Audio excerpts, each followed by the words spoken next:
Hyundai Elantra 2015, 1.8 liter, knocking noise. The car has only 90,000 click on it, 90,000 kilometers. And the problem was the piston slap. 90,000 K, guys. There you go. So the plug in the machine shop kinda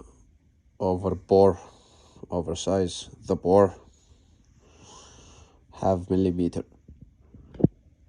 And here you go, can I change these pistons for a new pistons? Look at that, 90,000 click, block failure, and pistons failures. Piston slap, tuck, tuck, tuck, tuck, tuck, tuck, tuck.